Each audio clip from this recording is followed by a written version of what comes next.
Satu keluarga ini baru saja membeli mobil baru dan melakukan perjalanan ke suatu tempat untuk liburan. Sesuatu yang tak terduga akhirnya terjadi di mana sistem pengereman mobil mereka mengalami malfungsi. Beberapa saat kemudian Tony mulai menyadari ada yang salah dengan mobil barunya. Dia mengecek apakah ada yang salah atau tidak dari mobilnya. Dia menginjak pedal rem dan mobilnya tidak bisa diperlambat.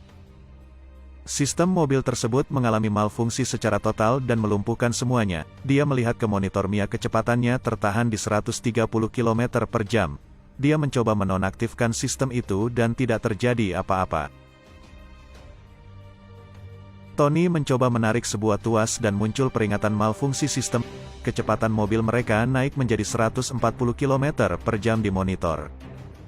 Tony menelepon sales tempat dia membeli mobilnya dan menceritakan mobil yang dibelinya mengalami masalah. Sales tersebut tidak menghiraukan dan mengatakan semuanya akan baik-baik saja dalam beberapa saat. Mobil Tony yang mulai tak terkendali melaju kencang dan menabrak mobil kuning milik yang bisa saja disebut Johnny. Johnny terdiam membisu dan melihat apa yang terjadi pada mobilnya. Dia sangat marah dan mengejar mobil Tony. Seorang polisi pria mengejar mereka, menyuruh mereka menepi, tapi Tony menjelaskan apa yang terjadi pada mobil mereka kepadanya. Mereka membacakan tulisan SOS kepadanya. Johnny yang mengejar Tony dihadang polisi wanita, kemudian tanpa menghiraukannya dia menancap gasnya dan terus pergi mengejar Tony. Tony mengecek monitor mobil dan kecepatan mereka sudah di angka 160 km per jam. Polisi itu kemudian melaju ke depan mereka untuk melakukan pengawalan agar mobil di depan mereka tidak menghadang mobil Tony. Polisi pria melaporkan kronologi yang terjadi kepada pengawas jalan tol dan meminta bantuan untuk mengosongkan gerbang tol yang akan mereka lalui. Gerbang tol dengan cepat dibuka agar semua mobil dapat bergerak cepat mengosongkan gerbang tersebut. Mobil Tony melaju cepat dan kakek Paul merekam kejadian mereka di dalam mobil tersebut. Mereka mendekati gerbang tol itu dan berhasil melewatinya. Mereka merasa sedikit lega karena masuk dalam area tol yang aman, sementara Johnny yang mengejar mereka melewati gerbang tol dengan kecepatan penuh di belakang mereka.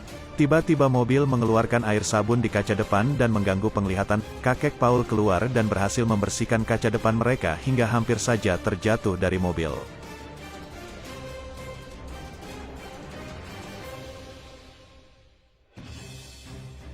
Kakek Paul menggantikan posisi Tony sebagai sopir. Tony menelepon sales mobil yang dia beli, tapi lagi-lagi dia tidak dihiraukan olehnya. Tak lama kemudian Johnny digigit seekor lebah dan menabrak mobil yang mengantri untuk keluar tol di belokan. Johnny makin marah dan bergegas kembali menancap gas mobilnya mengejar Tony dan keluarganya. Kakek Paul membuang air kecil di sebuah tas plastik dan ingin Tony membuangnya. Tas plastik itu dibuang keluar jendela dan mengenai wajah Johnny sehingga dia semakin marah kepada mereka. Polisi pria menyuruh Johnny untuk memperlambat mobilnya. Mereka mencoba menginjak pedal rem sekali lagi, namun pedal rem tersebut patah. Tony membuangnya keluar jendela sehingga mengakibatkan polisi pria terjatuh. Polisi wanita kemudian datang dan menolongnya. Kedua polisi ini meminjam mobil warga untuk melakukan pengejaran kembali.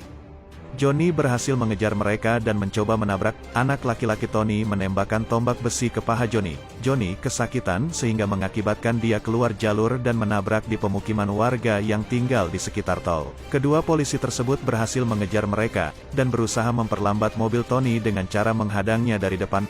Mobil mereka tidak melambat dan terus melaju dengan kecepatan yang sama. Polisi wanita menyuruh mereka untuk pindah mobil secepatnya. Satu persatu anak Tony berhasil pindah ke mobil polisi, giliran anak tertua untuk berpindah. Kemudian kakek Paul menoleh dan melihat celana dalam sehingga mobil semakin menjauh satu sama lain, namun anak tertuanya berhasil pindah mobil. Kakek Paul yang merasa putus asa ingin keluar dan melompat dari mobil, namun dengan sigap Tony langsung menahan kakeknya. Tony kembali mengambil alih kemudi mobil tersebut. Bantuan helikopter datang mendekati mereka, sementara tak jauh di depan mereka para warga di depan gerbang keluar tol disuruh evakuasi meninggalkan mobil mereka. Istri Tony dievakuasi menggunakan helikopter untuk yang pertama kali keluar dan mereka berhasil mengevakuasi istri Tony. Tersisa Tony dan kakek Paul, mereka mulai mencurahkan isi hati satu sama lain. Polisi itu berhasil kembali dan mencoba menyuruh mereka mengikat bodi mobil dengan sebuah tali. Dia memberi kode kepada pilot untuk segera menarik mereka naik dan mobil Tony terangkat dari jalan. Tak berselang lama mobil terbelah dua di udara, Tony dan kakek Paul jatuh ke tanah dengan keras namun mereka berhasil selamat.